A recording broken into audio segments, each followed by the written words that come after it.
नमस्कार दोस्तों, स्वागत है आपका। ये क्वेश्चन आप ट्राई करो। मैं इस क्वेश्चन को बिल्कुल ऐसे बताऊंगा जैसे कि आपको कुछ नहीं आता है, और इस क्वेश्चन को मैं करने वाला हूँ एपी की मदद से। तो पहले मैं आपको बता दूंगा जरूरी चीजें एपी के बारे में, ताकि आपको इस क्वेश्चन में थोड़ा सा भी कंफ्यूजन ना हो। ठीक है, तो चलो एपी की पहले हम लोग बात कर लेते हैं इधर। और छोटी छोटी दो तीन चीजें होंगी, आप नोट डाउन कर लेना, क्योंकि वो बहुत इंपॉर्टेंट है, आपको हमेशा काम देगी। देखो, एपी होता है क्या?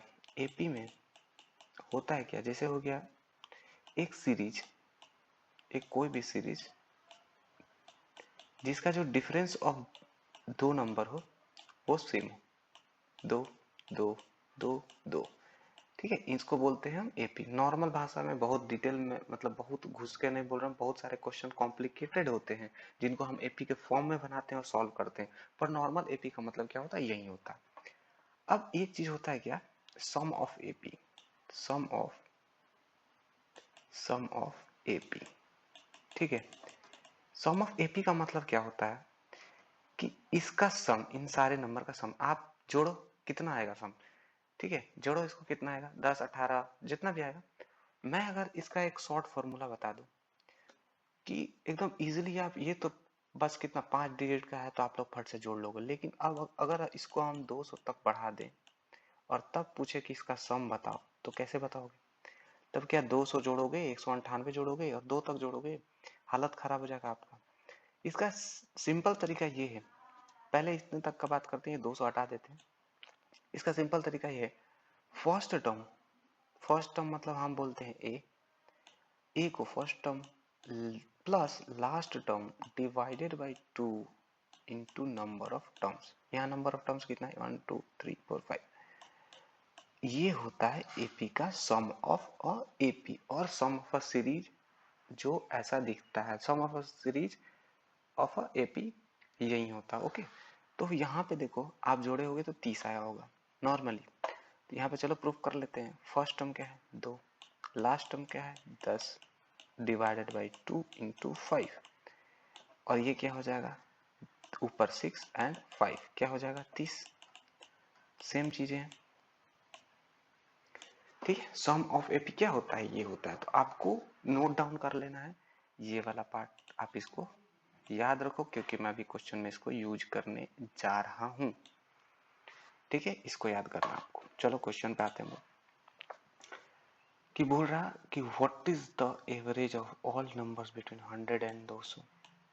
100 एंड 200 नंबर्स के बीच में ऐसे नंबर्स जो 13 से डिविजिबल हो, उनका एवरेज बताओ। ऐसे नंबर जो 13 से डिविजिबल है उनका एवरेज। क्या 100 13 से डिविजिबल है? नहीं। इसके बाद पहला ऐसा नंबर जो 13 से डिविजिबल है वो है 104, जो कि 8 बार में डिविजिबल हो जाएगा। वो क्या है, 104। और लास्ट ऐसा नंबर जो 13 से डिविजिबल होगा वो होगा 13 इंटू 15, 195। इसके बाद 13 से डिविजिबल होने वाले नंबर नहीं है। यानी कि पहला नंबर 104 होगा 13 से डिविजिबल, 100 और 200 के बीच में, और लास्ट नंबर 195 होगा।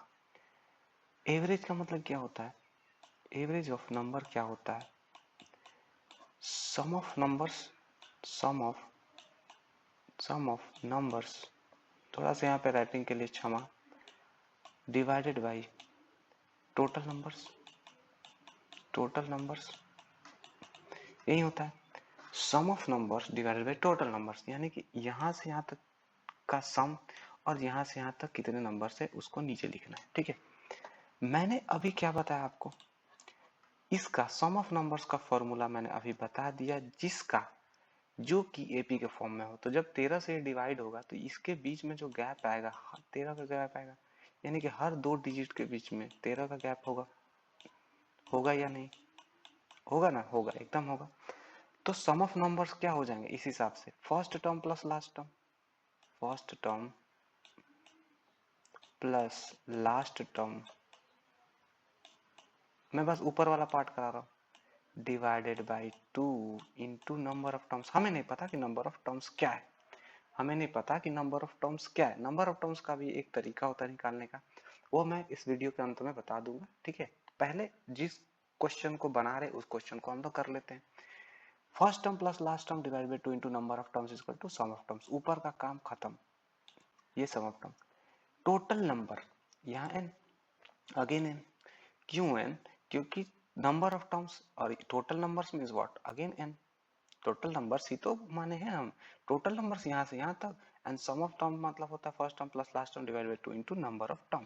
सो इस एन से इस एन कैंसिल हो जाएगा और आपका एवरेज निकल जाएगा। कितना हो जाएगा ये? 199 डिवाइडेड बाई 2। तो आंसर तो आ जाएगा। ठीक है, अभी तक आप ये लोग ये चीज समझ गए होंगे। ठीक है, बहुत अच्छे से यूनिक समझाया। अच्छा लगे तो जरूर सब्सक्राइब कर देना चैनल को। चलो अब हम नंबर ऑफ टर्म्स कैसे निकालेंगे इस इतने के बीच में, वो मैं बता दे रहा हूँ अगर आपको इंटरेस्टेड हो तो। Number of terms, number of terms क्या हो गया यार ये? ठीक है, इसको हटा देते हैं। ठीक है, नंबर ऑफ टर्म्स क्या होता है, या फिर टीएनथ टर्म जिसको बोलते हैं। टीएनथ टर्म मतलब कोई भी टर्म, इसका पांचवा छठा टर्म कुछ भी हो सकता है, equal to first term plus, एक को फर्स्ट टर्म माना है मैंने, एन माइनस वन जितने भी टर्म्स हैं, एंड इंटू डी। डी मतलब डिफरेंस। ये होता है फॉर्मूला टी एंथ टर्म निकालने का, टीएंथ टर्म निकालने का, एंथ टर्म निकालने का, या फिर अगर ये सारी चीजें दिया हो तो डिफरेंस तो आपको पता ही होता है मैक्सिमम केसेस में। तो टीएंथ टर्म मतलब अगर हम 195 मान लें, यहाँ पे टीएंथ एंथ टर्म मान लो कि 100, मान लो क्या है ही है। फर्स्ट टर्म भी हमें मालूम है, हमें nth टर्म निकालना हमें नहीं मालूम है कि कितने नंबर ऑफ टर्म्स है, डिफरेंस भी मालूम है 13। जब इसको आप सॉल्व करोगे तो ये क्या निकल जाएगा, n आपका आंसर निकल जाएगा। तो ये फॉर्मूला भी बहुत ही ज़्यादा इंपॉर्टेंट है। तो जो रुका है, जो सीख लिया, बहुत काम का चीज़ है, पूरा एपी उसने सीख लिया, जो कि एसएससी में पूछा जाता है। मैक्सिमम पूछा नहीं जाता है, लेकिन इनडायरेक्टली सारे क्वेश्चन आते हैं, क्योंकि मैं अगला जो क्वेश्चन कराऊंगा आप लोग देखना, वो एपी से कैसे रिलेट करेगा। ठीक है, ठीक है, अगला या फिर आने वाले 2-3 क्वेश्चंस में से कोई ना कोई क्वेश्चन मैं देखा हूँ जो कि एपी से रिलेट करेगा बहुत ज़्यादा। तो चलो, वीडियो देखने के लिए बहुत बहुत धन्यवाद यार। समझ में आया तो मुझे भी इंस्पायर करना, सब्सक्राइब करके, लाइक और कमेंट करके अगर अच्छा लगा हो, या फिर खराब लगा हो तो बताना जरूर।